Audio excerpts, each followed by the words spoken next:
You have some time to look at questions 1 to 7.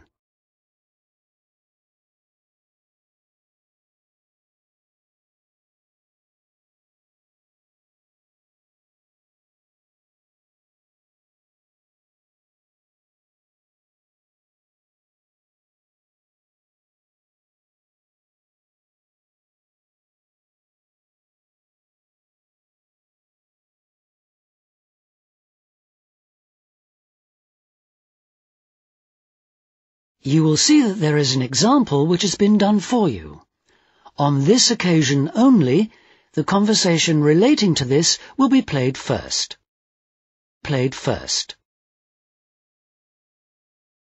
Rawlings Insurance. Good morning, can I help you? Oh, hello. I'm ringing to report an accident. A car accident? Yes. Just hold the line a moment, please. I'm putting you through to our motor insurance department. The insurance company representative is putting the client through to the motor insurance department, so motor insurance has been written in the space. Now we shall begin. You should answer the questions as you listen, because you will not hear the recording a second time. Listen carefully and answer questions 1 to 7. Rawlings Insurance. Good morning, can I help you? Oh, hello. I'm ringing to report an accident. A car accident? Yes. Just hold the line a moment, please. I'm putting you through to our motor insurance department. Hello? Hello? I understand you want to report an accident. Yes. My car's been damaged. Someone came out in front of me. Could I just check a few personal details before we go any further? Oh, yes, sorry. Your name, first of all. It's Elizabeth Rickard. Is that R-I-K-A-R-D? It's spelt with a C, not a K. Oh, okay. And your date of birth, please. It's the 8th of October, 1975. And lastly, I just need to check your address. Oh, actually, I moved house last month, so the street name's different. It's 60 Forest Road. I think you've got 22 Ash Avenue on your records. I have, so I'll just make a note of that. That's fine. And is that in the same town still, Callington? That's right. Right. Now, do you have your insurance policy in front of you? Yes, I do. Can you give me the policy number, please? It's at the top. Oh, yes. 50924? It's in a box. It should start with letters. Oh, CZ8809? That's the one. And now I want to ask you about the accident itself. Is that okay? Yes, that's fine. First of all, did it happen today? No, it happened yesterday evening, but by the time I got home it was late, so I didn't call. That's not a problem. So, let's see. Today's the 13th of September, so it happened on the 12th. Is that right? It is. Do you know approximately what time the accident occurred? Oh dear, I wasn't wearing a watch and I was a bit shocked, but I'd say it was between 8:15 and 8:45. That's okay. I'll just record that it happened at about 8:30. It doesn't matter exactly. And I don't suppose you've got any supporting evidence, have you? I mean witness statements, that kind of thing. I don't have witness statements, I'm afraid, but I've got a police report. They came and measured up and checked the marks on the road, but unfortunately nobody else was around at the time of the accident. Any hospital report? No. So I take it you don't have any medical problems then? Any injuries? Only minor ones. It was mainly the car that got damaged, luckily. Absolutely. But we do recommend that you have a check-up anyway, within 24 hours if possible. Yes, okay. I'll make an appointment today. Fine. And now, can you tell me what happened exactly? I'm going to make a few notes. Before you hear the rest of the conversation, you have some time to look at questions 8 to 10.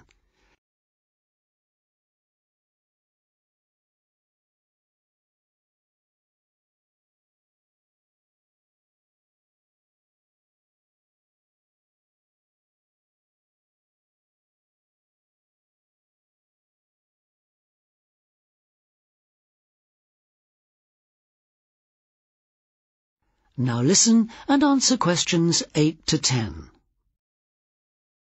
I was driving home from the swimming pool and I don't know Callington at all, so could you describe it for me? Where did the accident happen? On the road between Newtown and Callington. I was driving from Newtown, heading towards Callington and... OK, just let me draw the road layout. Right. OK. When you leave Newtown, there's a sharp bend in the road, and then there's a railway bridge. OK. And then about half a kilometre further on, there's a crossroads with traffic lights, and I was just in between the two when it happened. I wasn't going very fast. In fact, I definitely... So you'd already gone over the bridge? Yes, and I'd passed the park, that's on the right-hand side, and I was just approaching the petrol station. Where's that then? It's a bit further along, on the opposite side. So on your near side then? Yes.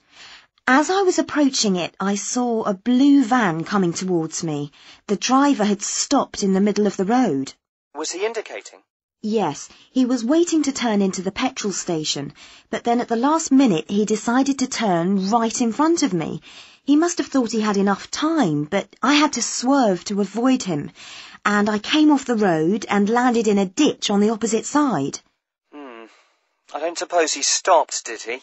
Oh, yes, he came over to see if I was okay, but he tried to say it was my fault, and there wasn't anyone else. That is the end of section 1. You now have half a minute to check your answers.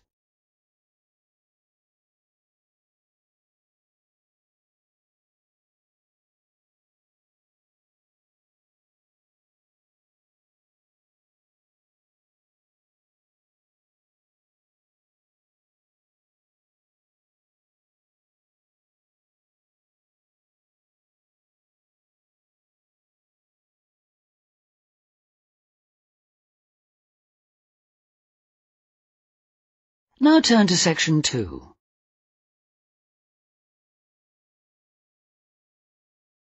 Section 2.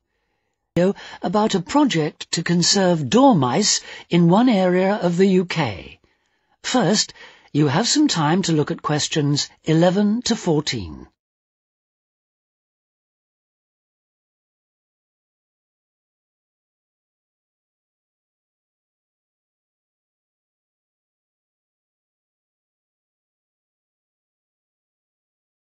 Now listen carefully and answer questions 11 to 14. Good morning, and welcome to our weekly programme about countryside matters. With me today I have Jackie Lammerton. Jackie works for the nature organisation Action for Wildlife, and she's appealing for volunteers for a project she's organising. So if you think you might be willing to help, please listen carefully. Please listen carefully. Jackie. Thank you. Yes, as you've just heard, I represent a charity called Action for Wildlife, which works to protect plants and animals. And I'm here today to talk about a project to save a type of mouse known as a dormouse. We can still find the dormouse in this area, but in the last few decades, the number of dormice has seriously declined, not just in this country but across the world. There are several reasons for this: loss of habitat, climate change, competition for food. And this area of the UK is now regarded as one of the last strongholds. So naturally, we want to help the creature to survive here as much as we can. The aim of the first stage of our project is simply to identify specific locations where dormice are still to be found and estimate the number we have here. So I'll just tell you a little bit about the creature in case you don't already know.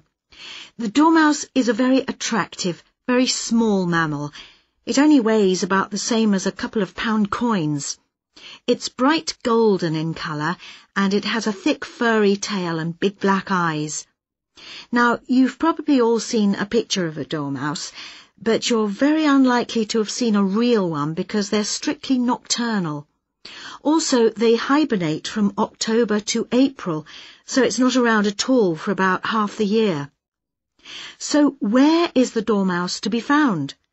Well, dormice need to be near a variety of trees and plants, so they can be sure of a continuous supply of food throughout the spring and summer. They feed on flowers, pollen, fruit, insects, ripe nuts, things that are available in turn as the summer progresses. Here in the UK, the dormouse is most likely to live in places like hedgerows or woods, or at the edges of farmland. So how do we find out exactly where dormice are? Well, as they're hard to spot, as I said, we have to use indirect methods. Instead of trying to see dormice themselves, we look for evidence of dormouse activity. Dormice eat hazelnuts, so we'll be looking for the shells that dormice have opened to get at the nut inside. A lot of wildlife species eat hazelnuts. It's not just dormice. But it's usually possible to tell which particular animal has opened a nut by looking at the marks on the shells. So now, for those of you who would like to help us carry out this survey, let me tell you exactly what to do. You'll need to get an identification sheet like this from us. Then you should spend time looking for hazelnut shells in the bottom of hedgerows or on the ground in woodlands. Before you hear the rest of the talk, you have some time to look at questions 15 to 20.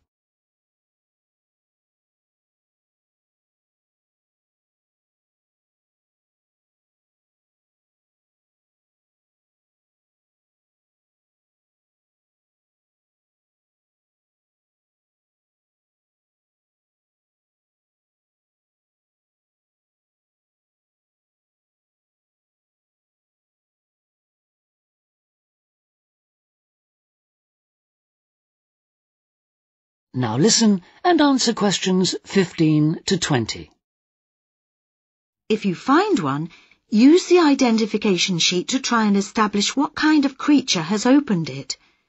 You'll see from the pictures on the sheet that different creatures do it in different ways. For example, you'll see that insects make a small hole in the shell, less than 2 millimeters across. Then there's another type of mouse called a wood mouse.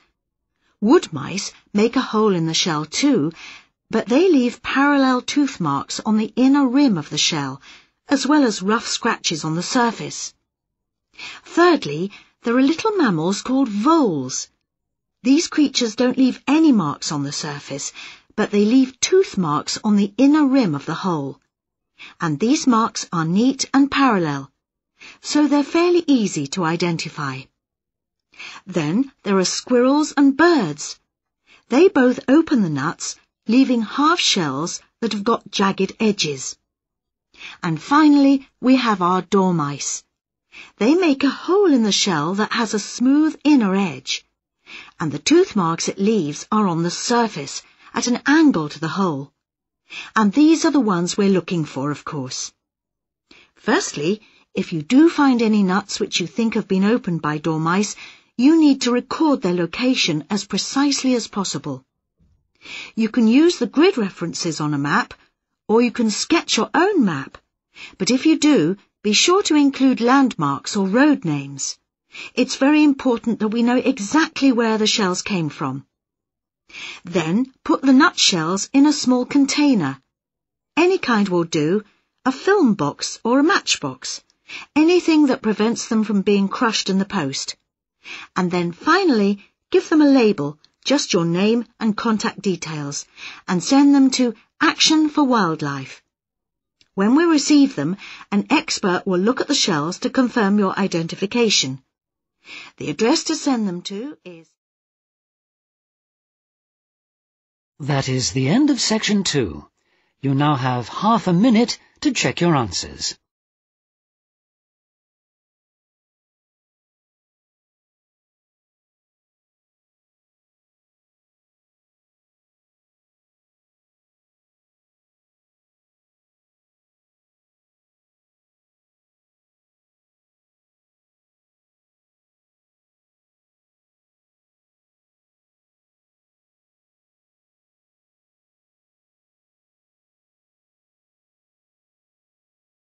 Now turn to section 3.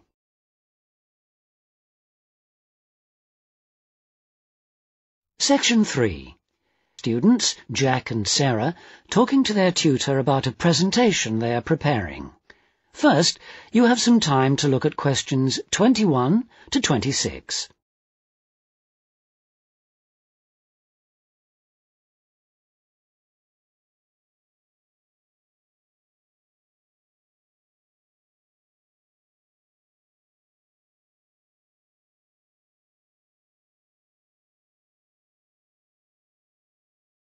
Now listen carefully and answer questions 21 to 26. Hello, you two. Have a seat. Okay. So you're going to tell me about the presentation you're preparing for next week's marketing seminar, right? That's right. Marketing seminar, right? That's right. We've drafted this plan for you to look at. Okay, thanks. Perhaps you could just talk me through it, could you? Sarah, do you want to begin? Yes. Well, we're going to compare the websites of two bicycle companies. Right, and they're called Hills Cycles and Wheels Unlimited. Yes. And first of all, we've compared the content of each site and the presentation. Then we've done an evaluation of each one. Okay. And did you find much difference between the two websites, Jack? Quite a bit, yes. Wheels Unlimited has a lot more pages for a start. Both companies show their catalogue. I mean pictures of different models of bike with specifications. And prices? Yes, they're there too, although they list them in different ways. Hill Cycles have got them next to the pictures, and Wheels Unlimited show them on a separate page. But Wheels Unlimited advertises lots of other products connected with bikes, like helmets and clothing and tools.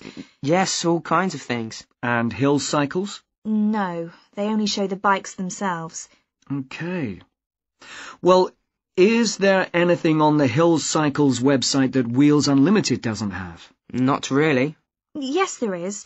It's got a little photo of the original shop and a paragraph about the history of the company. It's family-owned.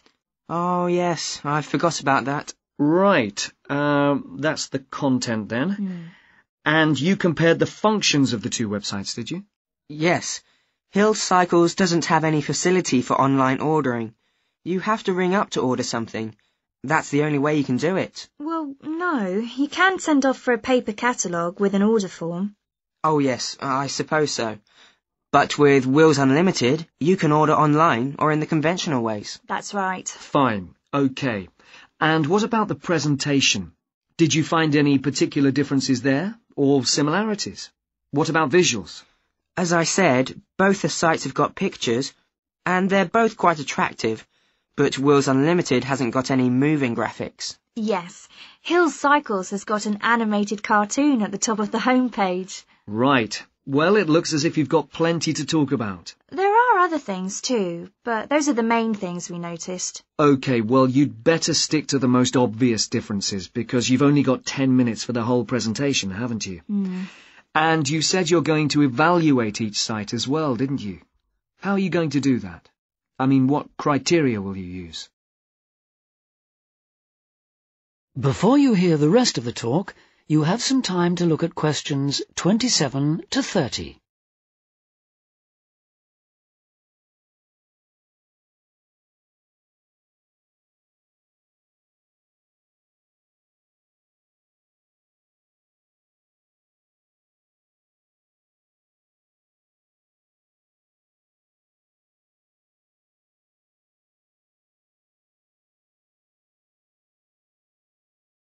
Now listen and answer questions 27 to 30. We thought we'd use 3 criteria: how attractive each website is, how user-friendly it is, and how closely it targets its potential customers. Do you think that's okay? Sounds fine, but I'd look at the criteria in a different order if I were you. Because really you've got to look at attractiveness and user-friendliness in relation to the people the website is aiming at. So I'd deal with that criterion first if I were you. Right. What about the timing? Have you thought of that? 10 minutes is very short, you know. Yes, we tried it out. Several times. And we've decided to spend 4 minutes comparing the two sites, then 3 minutes evaluating them, and leave 3 minutes for questions, That's not really enough, but... Well, it sounds about right to me. You've got 10 minutes altogether, and you've got to stick to that limit. It's good practice. And at least the audience won't have time to get bored. What visuals are you going to use? We're going to use PowerPoint and a flip chart as well. So we can show two things at once. For example, we're going to start by showing the home pages of each website, and we're going to put up a list of key features on the flip chart at the same time. OK, and it's a joint presentation, so have you decided how you're going to share the work? Yes. First we thought we'd keep taking it in turns to speak. Sarah would say a bit, then I'd take over, and so on. Then we thought we'd just divide it into 2 equal parts, and do 1 part each. But it was all too complicated. So Sarah's going to do all the talking, and I'm going to manage the visuals, and hope we can coordinate properly. It's the only way we can fit everything in. Well, good. You've obviously worked hard, and you've been very careful with the details. Only one thing I would say. Make sure that you keep your visuals simple. I mean, if you're showing a list of key features, for example, you should make it as brief as possible. Just use bullet points and simple phrases, even single words. Your audience won't have much reading time. It's a classic mistake with seminar presentations to present so much information that the audience can't process it quickly enough, and they stop listening to what you're saying. OK? Yes, right, OK. And now let's talk about something else. That is the end of section 3. You now have half a minute to check your answers.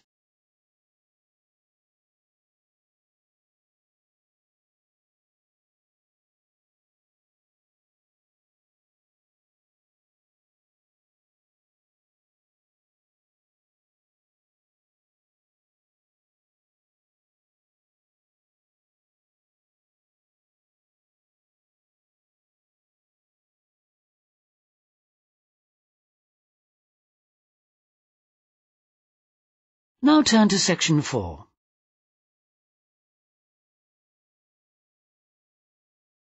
Section 4. The way in which elephants communicate. First, you have some time to look at questions 31 to 40.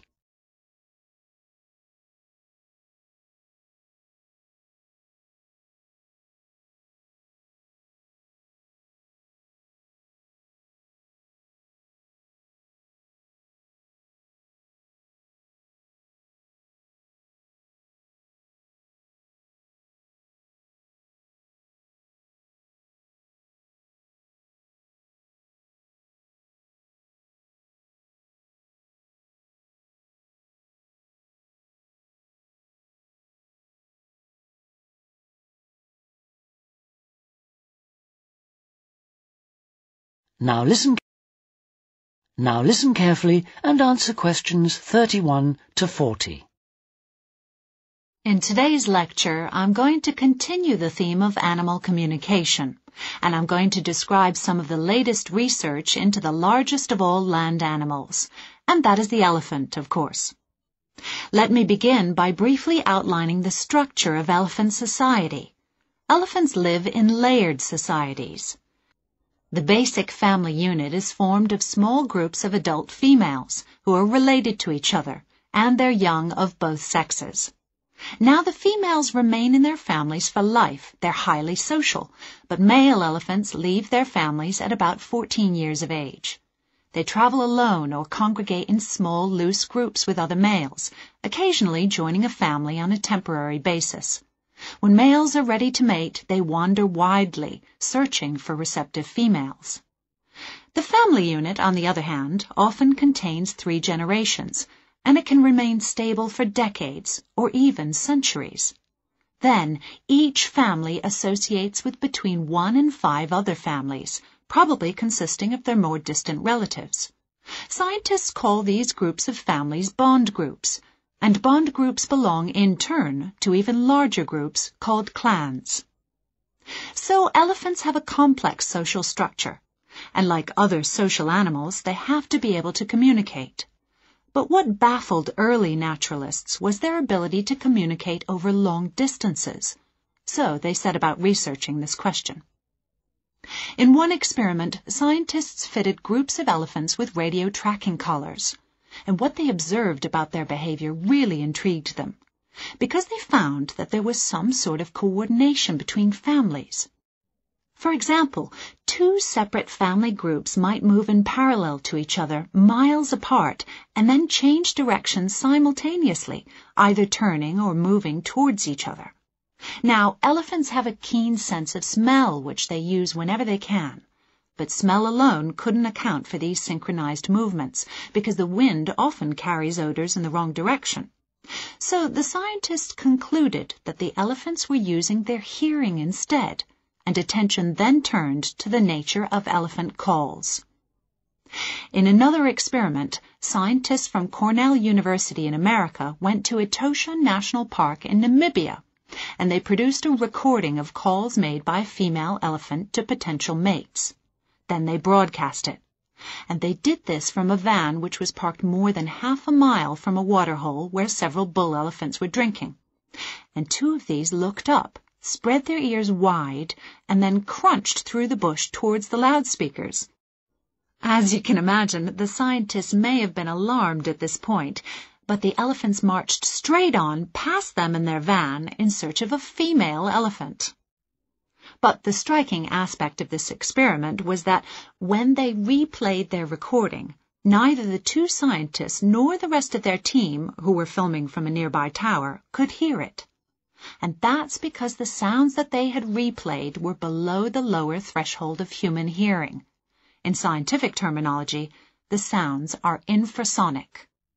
Elephants can make these extremely low-pitched sounds because although they have a larynx or voice box that is similar to those of all other mammals, it's much larger. But what do the sounds mean? Scientists from Pittsburgh Zoo in the USA have classified certain infrasonic calls based on when these occur and how other elephants react to them. They found, for example, that when individual family members reunite after separation, they greet each other very enthusiastically, and the excitement increases with the length of time that they've been separated. They trumpet and scream and touch each other. They also use a greeting rumble.